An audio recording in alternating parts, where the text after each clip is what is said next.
Hello everyone.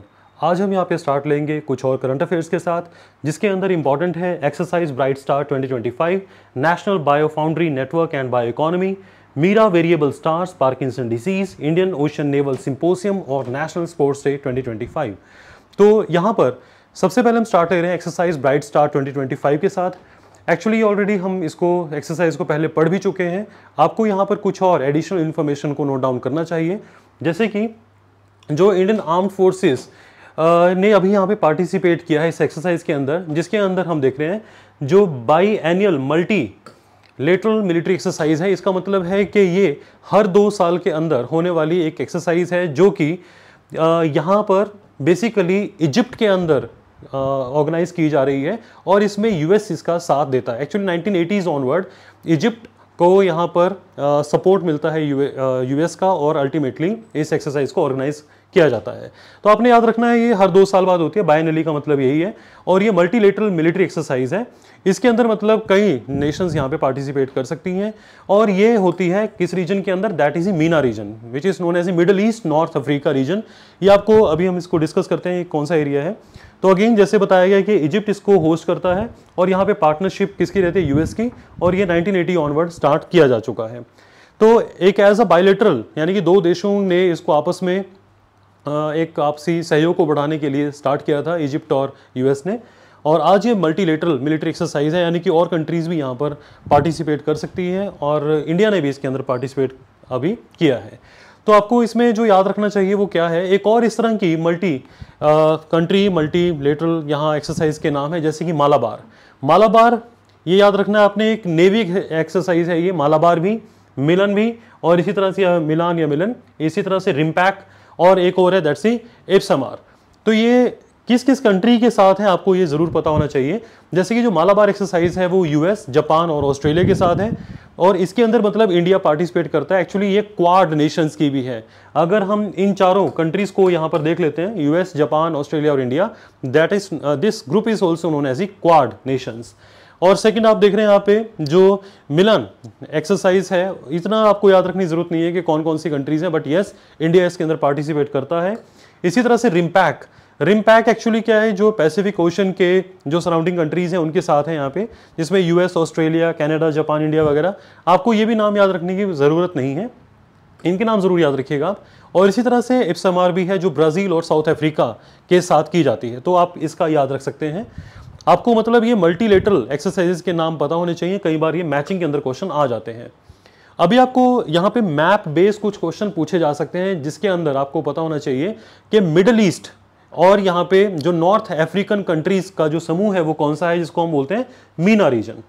इसमें क्या है एक्चुअली, अगर आप इसको देखेंगे, इस एरिया को अगर आप देखते हैं, that is known as the Middle east.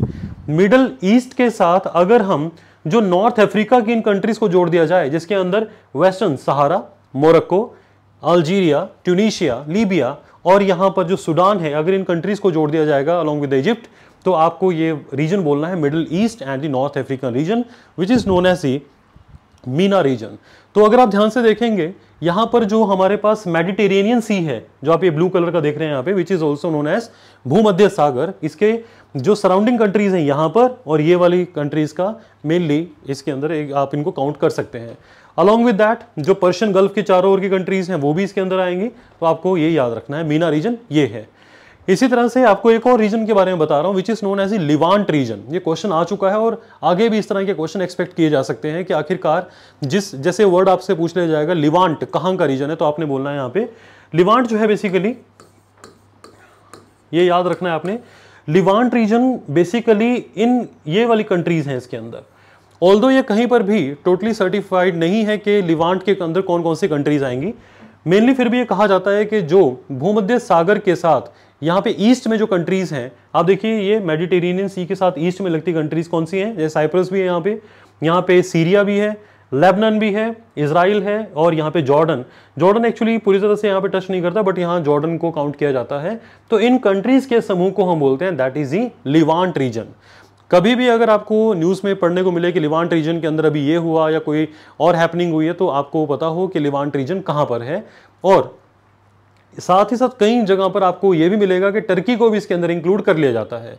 Actually क्या है कि लिवांट का एक फ्रेंच वर्ड है लिवांट, जिसका मतलब होता है पूर्व या सनराइज। जिस तरह से सनराइज पूर्व दिशा में होता है, उसी तरह से जो लिवांट रीजन है वो भूमध्य सागर से आगे की जो नेशन है, इन कंट्रीज के एक ग्रुप को कहा जाता है लिवांट कंट्रीज। इसमें एक चीज और याद रखी जा सकती है, आपको स्टेटमेंट में वो पूछेगा क्या लिवांट रीजन, अगर हम टर्की को भी इसमें इन्वॉल्व कर लें, क्या लिवांट रीजन यूरोप और एशिया को जोड़ने वाला एक रीजन है, तो आपने कहना है यस, क्योंकि अगर टर्की को भी जोड़ लेंगे, इसके इस तरफ है यहाँ पे यूरोप, तो यूरोप अलॉन्ग विद यहाँ पे टर्की और इन कंट्रीज के ये कनेक्टिंग लिंक बनता है बाकी जो एशियन कंट्रीज के साथ। तो आपको ये स्टेटमेंट वहां पे याद रखनी है, लिवांट इसको कहा जाता है। और इसी तरह से एक और आपको टर्म बार बार पढ़ने को मिलती है, मिडिल ईस्ट, मध्य पूर्व जिसे कहते हैं हम। तो मध्य पूर्व के अंदर ही देखिए टर्की से लेकर, और जो अभी आपने लिवांट रीजन की कंट्रीज पढ़ी हैं, इजिप्ट भी इसके अंदर आता है, और ये ईरान और यहाँ पे जो पर्शियन गल्फ है, फारस की खाड़ी, इसके चारों तरफ की जो 3 तरफ की यहाँ पे कंट्रीज हैं उनको भी आप यहाँ काउंट करते हैं, और यहाँ पर यमन को भी आपने काउंट करना है। ठीक है, तो आपको ये याद रखना है, ये सारी कंट्रीज ये सभी आती हैं मिडिल ईस्ट, इन्हें मध्य पूर्व की कंट्रीज कहा जाता है। So overall you need to know, आपको ये फैक्ट पता होने चाहिए कि मीना रीजन कहां पर है, मिडिल ईस्ट किसको बोलते हैं, लिवांट रीजन कौन सा है, ये रीजन जो है ना आपके लिए काफी इंपॉर्टेंस रखते हैं। इसके बाद जो नेक्स्ट यहाँ पर न्यूज है, that is about the national bio foundry network and the bio economy. तो सबसे पहले आपको ये पता होना चाहिए कि हमारे यहाँ पर बायो E3 क्या है। तो बायो E3 एक पॉलिसी हमने स्टार्ट की थी, जिसको अभी 1 साल कंप्लीट हो चुका है, इसीलिए करंट अफेयर में था।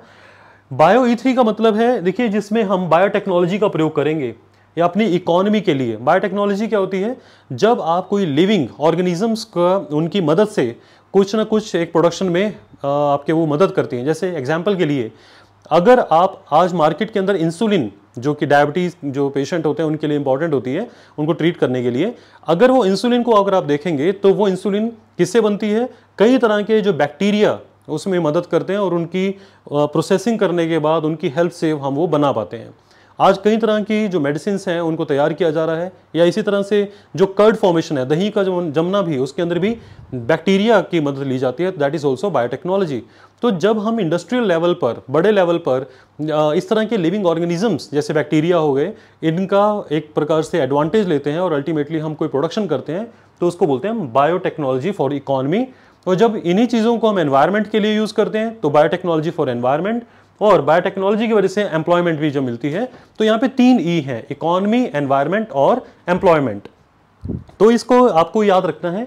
Ministry of science and technology ने इसको स्टार्ट किया था बायो E3 को, और यहाँ पर जो हमारी कंट्री का जो first national bio foundry network यहाँ पर एस्टैब्लिश भी किया है, जिसके अंदर हम ये देख रहे हैं कि बायोटेक्नोलॉजी का हमने पूरा एडवांटेज लेना है ताकि हमारी इकोनॉमी काफ़ी मल्टी लेवल एक बूस्ट ले सके। National bio foundry network comprises 6 institution. इसके अंदर हम क्या कर रहे हैं, यहाँ पे 6 ऐसे इंस्टीट्यूशंस को डेवलप किया जा रहा है, that aims to strengthen bio manufacturing. जिसका मतलब क्या है, सिंपली कि हम अल्टीमेटली जो अभी तक मैंने आपको बताया, जैसे हम जितने भी इंडस्ट्रियल डेवलपमेंट करना चाह रहे हैं, प्रोडक्शन करना चाह रहे हैं, ताकि इसको बढ़ाया जा सके, इसीलिए हम एक इंस्टीट्यूशंस का नेटवर्क यहाँ बना रहे हैं, जिसको हम बोल रहे हैं नेशनल बायो फाउंड्री नेटवर्क। तो इसके अंदर अभी 6 इंस्टीट्यूशंस को डेवलप किया जा रहा है, जिनका एम क्या होगा, बायो मैन्युफैक्चरिंग करना इंडस्ट्रियल लेवल पर। नेक्स्ट यहाँ पे देखते हैं बायो इकोनॉमी क्या है। बायो इकोनॉमी आपको जैसे मैंने बताया, जब आप लिविंग ऑर्गेनिजम्स जैसे हमारे बैक्टीरिया हो गए, तो बायोलॉजिकल रिसोर्सेज लाइक बैक्टीरिया, जब आप इनका एडवांटेज लेते हुए कोई प्रोडक्ट्स तैयार करते हैं, कोई इनसे जो प्रोसेसेस में आपकी हेल्प करते हैं, तब उस चीज़ को हम बोलते हैं बायो इकोनॉमी। यानी कि जब किसी ऐसे प्रोडक्ट की डेवलपमेंट, प्रोडक्शन, प्रोसेसिंग में मदद करने वाले जो बैक्टीरिया या की और लिविंग ऑर्गेनिजम्स की जब मदद ली जाएगी, तो उसको बोलना है हमने बायो इकोनॉमी। बस आपको इतना एनफ है इसके अंदर याद जानना। और यहाँ पे एक वर्ड मैंने इसको हाईलाइट किया है, that is circular economy. Guys, circular economy का मतलब होता है जब आप किसी चीज़ को यूटिलाइज कर लें और दोबारा से आप उसको रीयूज कर सकें, that is known as a circular economy. क्योंकि जब आप चीज़ों को बार बार यूज़ करते हैं तो जो वेस्टेज है वो कम होती है, और इसी वजह से ये जब आपकी वेस्टेज कम होगी तो नेचुरली आपकी जो इनकम है वो मल्टीफोल्ड बढ़ सकती है। तो सर्कुलर इकोनॉमी का सिंपल मतलब होता है कि जब आप चीज़ों को बार बार प्रयोग में लाकर उनको यूटिलाइज कर सकें, that is known as a circular economy. तो सिंपल आपको इतना याद रखने की ज़रूरत है, बाकी आप छोड़ सकते हैं। बाकी इसके अंदर वो अच्छी बातें ही हैं कि हमारे बहुत काम आएंगे, हमारी जो इनकम बढ़ जाएगी, वो सभी अच्छी बातें हैं। वो भी एग्जाम पॉइंट ऑफ व्यू से जो क्वेश्चन आ सकते हैं अभी उन पे हम फोकस कर रहे हैं यहाँ पे। और देखिए एक और भी है, जैसे बायो इथेनॉल की बात करते हैं, आजकल बहुत चर्चा में है बायो इथेनॉल। इसका मतलब क्या होता है, जो पेट्रोल, लेट्स से हम पहले 100 लीटर पेट्रोल इंडिया में मान लीजिए डेवलप होता था, अब हम क्या कर रहे हैं वहाँ पे, क्योंकि इंडिया में पेट्रोल बाहर से हम इंपोर्ट करना पड़ता है और इसीलिए हमारे बहुत सारे जो आप कह सकते हैं जो डॉलर्स हैं हमें पे करने पड़ते हैं, तो इंडिया के पास जो फॉरेन करेंसी असेट्स हैं वो काफ़ी कम रह जाती हैं। जब हमारे पास पैसा, फॉरेन करेंसी असेट्स कम रह जाएं, तो हमारा जो रुपया है वो एक प्रकार से गिरना स्टार्ट हो जाता है। ये आपको मैं थोड़ा सा ब्रॉड लेवल पर चीज़ें कनेक्ट कर रहा हूँ।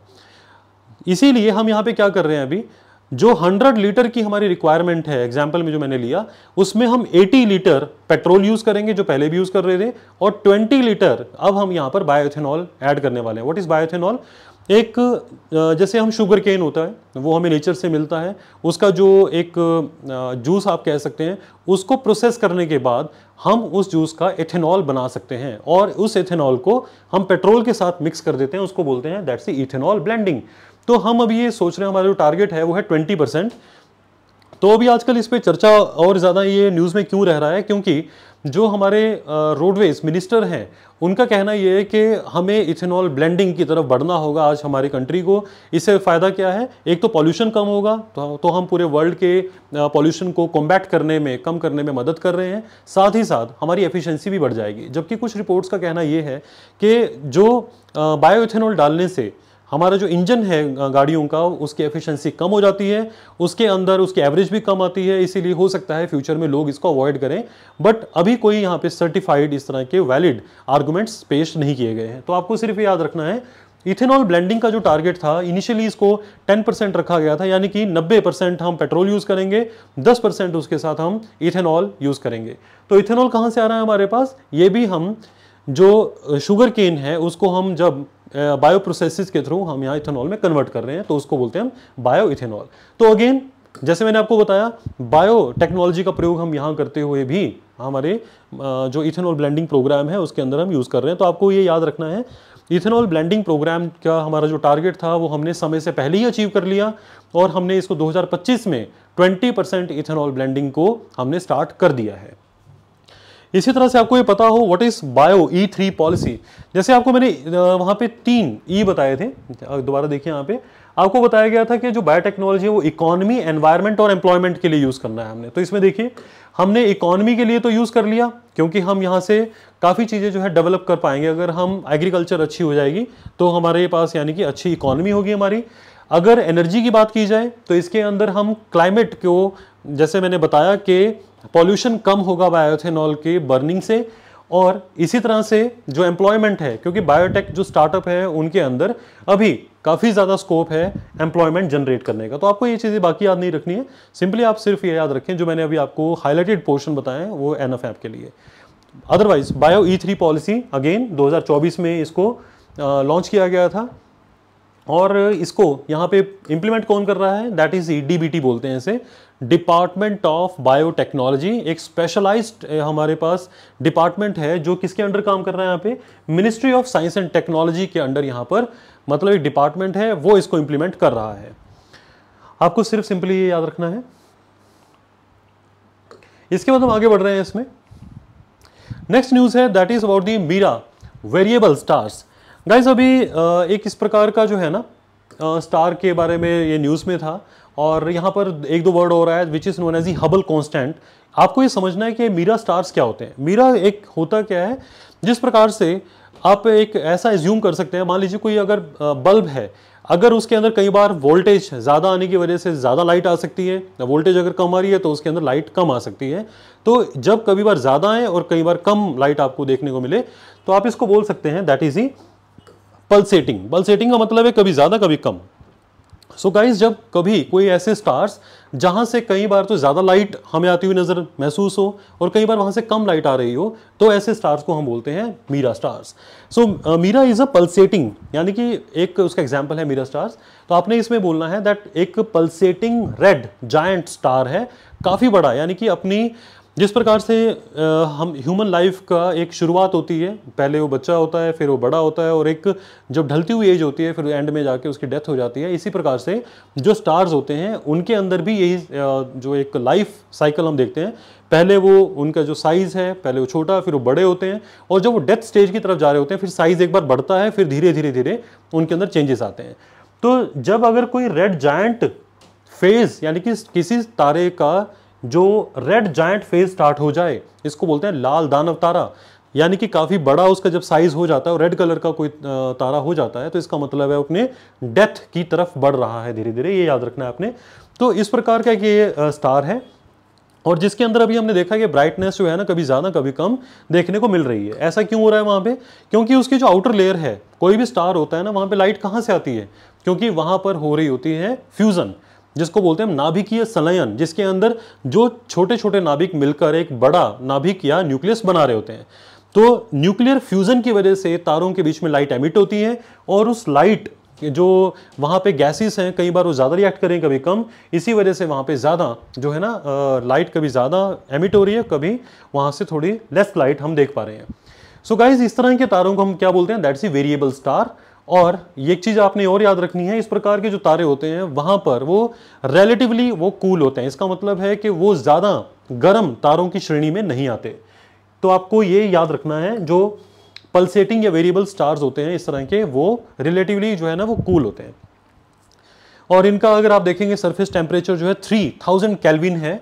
यहाँ पे डिग्री सेल्सियस नहीं बोलना है, आपने केल्विन बोलना है। और इसका मतलब एक और है कि वो अपने जीवन की एक जैसे जीवन चक्र होता है, उसी प्रकार से वो अपनी लाइफ के आखिरी फेज की तरफ बढ़ रहे हैं। ये वो तारे होते हैं। इनका हम आखिरकार इनको ऐसा पढ़ने से हमें होगा क्या, क्या फ़ायदा होगा? एक्चुअली क्या है, हम इस प्रकार की जब कोई भी डिस्कवरी, कोई इस तरह की मेजरमेंट्स करते हैं ना, तो हम ये तय कर पाते हैं कि हमारा जो यूनिवर्स है वो लगातार बढ़ रहा है, वो यानी कि एक्सपैंड हो रहा है। यहाँ पर बहुत सारी थ्योरीज ये बताती हैं कि हमारा जो यूनिवर्स है वो कॉन्ट्रैक्ट हो रहा है, कोई थ्योरीज बोलते हैं कि वो बढ़ रहा है वहाँ पर। तो हमारा जो यूनिवर्स है वो बढ़ता जा रहा है, काफ़ी थ्योरीज इस चीज़ को सपोर्ट करती हैं। तो आपको याद रखना है, इस प्रकार की जो स्टडीज़ हैं हमें हेल्प करती हैं कि हमारा यूनिवर्स एक्सपैंड होता जा रहा है। यहाँ पर एक चीज़ और याद रखनी है आपने, हबल कांस्टेंट की बात आई है। एक्चुअली क्या है कि इस प्रकार की स्टडी करने से हम हबल कांस्टेंट को भी स्टडी कर सकते हैं। तो हबल कांस्टेंट क्या है? एक्चुअली क्या है कि बहुत पहले एक यहाँ पर वैज्ञानिक हुए जिनका नाम है एडविन हबल। 1929 में उन्होंने ये कांस्टेंट दिया था, यानी कि इसकी अवधारणा दी थी। इसका मतलब क्या था? वो ये बताना चाहते थे कि यदि आप यूनिवर्स को एक्सपैंड होते हुए, मान लीजिए कोई चीज़ दूर जा रही है एक दूसरे से, तो इसका मतलब उसके अंदर फैलाव हो रहा है। वहाँ पे एक स्टार, पहले एक स्टार यहाँ, एक स्टार यहाँ पर है, मान लीजिए एक स्टार यहाँ है और एक स्टार यहाँ है, लेकिन कुछ समय बाद आप देखते हैं ये स्टार यहाँ पर पहुँच गया और ये स्टार यहाँ। इसका मतलब दोनों के बीच में दूरी बढ़ रही है, इसका मतलब है यूनिवर्स एक्सपैंड हो रहा है। तो इस चीज़ को मेज़र करने के लिए जो हबल है, एडविन हबल ने हबल कांस्टेंट दिया था, जिसके अंदर यूनिवर्स के एक्सपेंशन को मापा जाना था। उसकी मेजरमेंट के लिए हमने क्या यूज करना था? दैट्स किलोमीटर्स पर सेकंड पर मेगा पारसेक।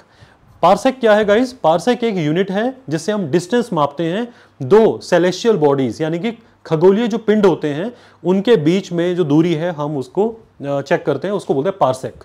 जैसे हम किलोमीटर्स यूज करते हैं, तो बड़े बड़े उसके लिए जो आप कह सकते हैं गणनाओं के लिए जो सेलेस्टियल बॉडीज होती हैं उनमें हम पारसेक में काउंट करते हैं।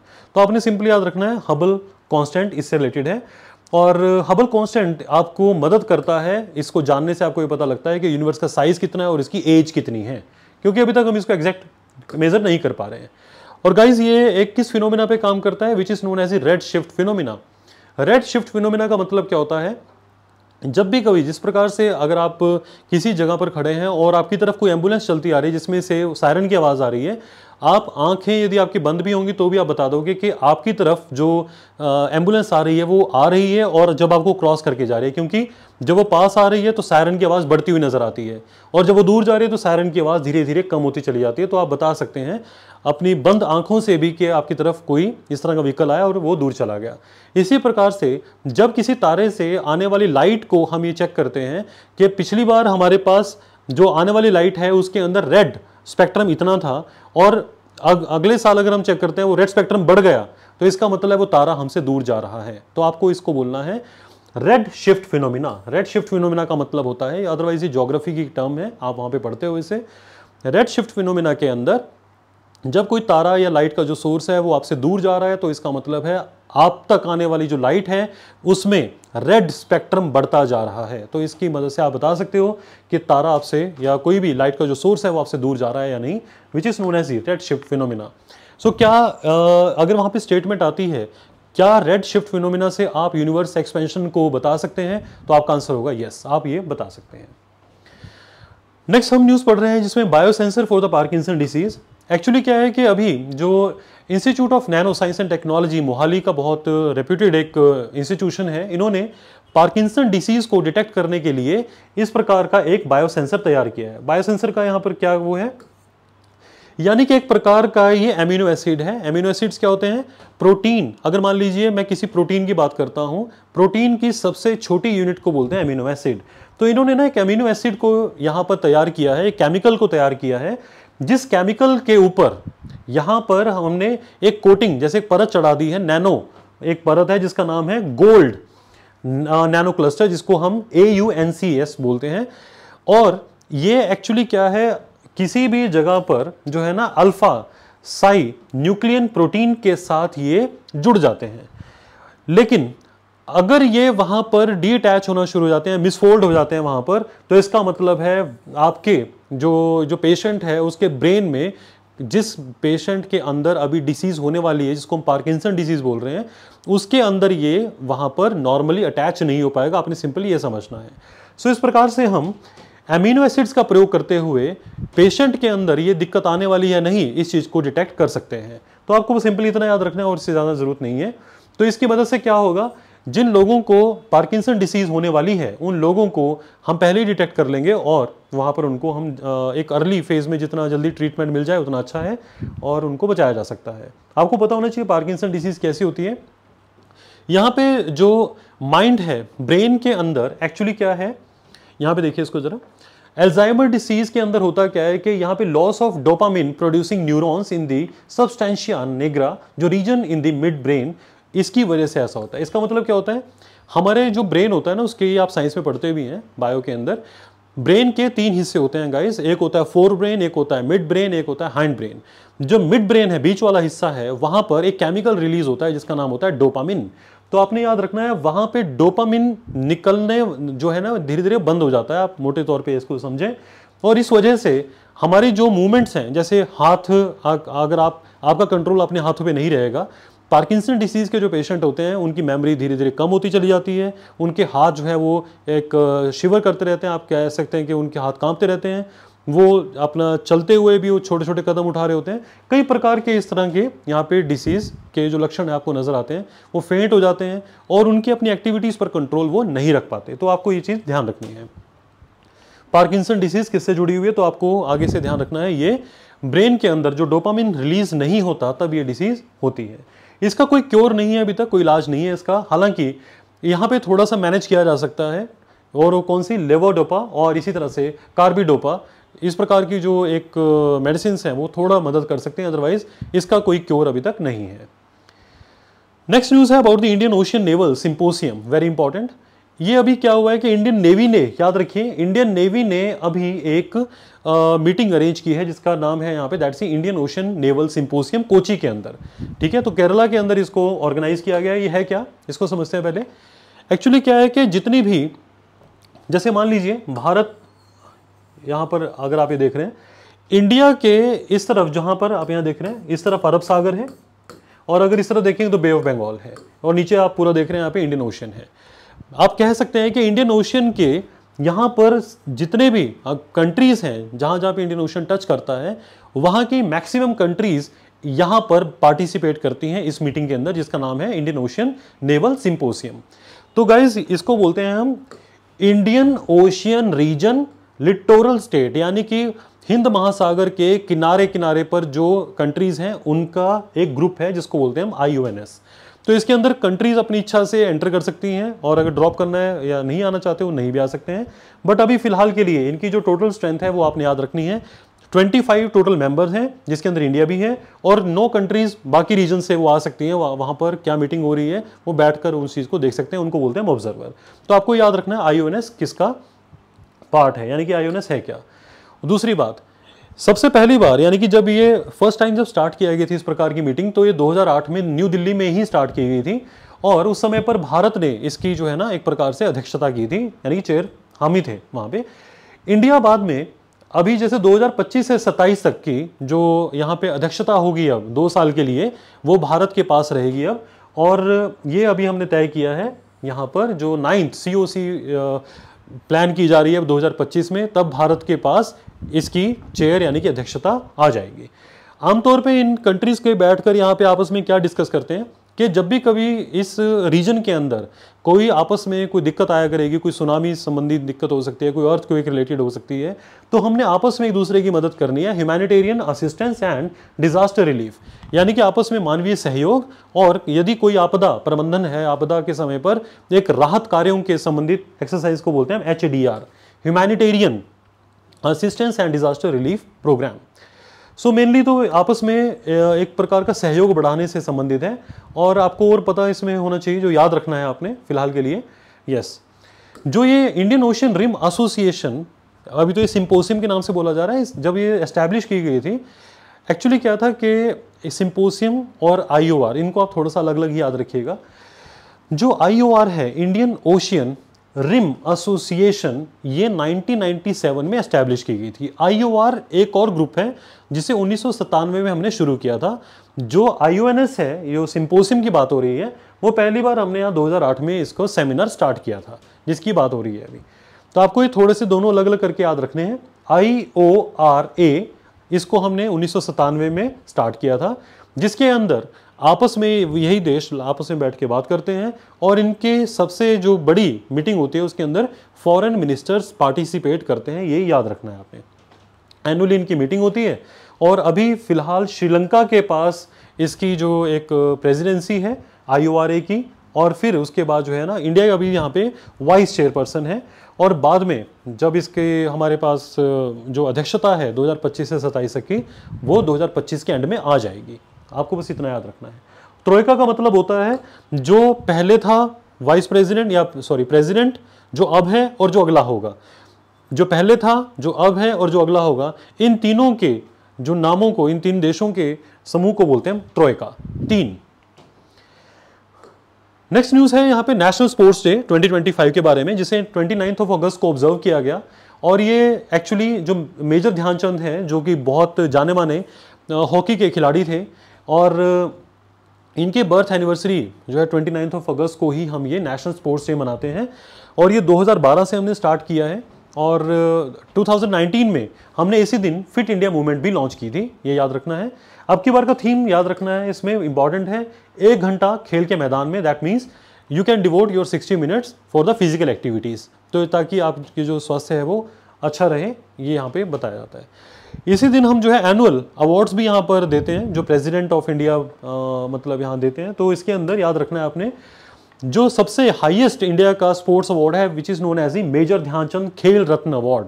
इसका नाम पहले एक्चुअली था राजीव गांधी खेल रत्न अवार्ड, ये याद रखना है आपने, लेकिन बाद में इसे 2021 में इसका नाम चेंज कर दिया गया था इस अवार्ड का, और मेजर ध्यानचंद खेल रत्न अवार्ड बना दिया गया था, जो हाईएस्ट स्पोर्ट्स एक अवार्ड है। इसके बाद एक है अर्जुन अवार्ड, जो 2nd नंबर का हाईएस्ट एक ऑनर है स्पोर्ट्स पर्सन के लिए। और 3rd है हमारे पास द्रोणाचार्य अवार्ड, जो कि कोचेस को दिया जाता है, क्योंकि द्रोणाचार्य भी एक गुरु थे, कोच थे, तो इसीलिए उनसे आप इसको रिलेट कर पाओगे। एक नेक्स्ट है यहाँ पे राष्ट्रीय खेल प्रोत्साहन पुरस्कार, जो कि अगर कोई ऑर्गेनाइजेशन है इंडिया में जो पिछले 3 साल से लगातार खेलों को प्रोत्साहित करती जा रही है, उनको हम यहाँ पर ये अवार्ड देते हैं, which is known as the Rashtriya Khel प्रोत्साहन, यानी कि आपने इसको सपोर्ट किया खेलों को, उन ऑर्गेनाइजेशन को ये दिया जाता है। तो इस प्रकार से आपको ये चीज़ें याद रखनी हैं। सो गाइज, आज के लिए जो करंट अफेयर थे वो एनफ हैं, और आई होप आपने इसके अंदर जहाँ जहाँ मैंने आपको बताया कि ये इंपॉर्टेंट इन्फॉर्मेशन है, आपने उसको ज़रूर नोट डाउन कर लिया होगा, या आप इसको बाद में नोट डाउन ज़रूर कर लें। और अगेन, जो पिछले करंट अफेयर्स जितने भी आप पढ़ते हैं उनको रेगुलरली रिवाइज करते रहें, तो आपके लिए बहुत ज़रूरी होगा।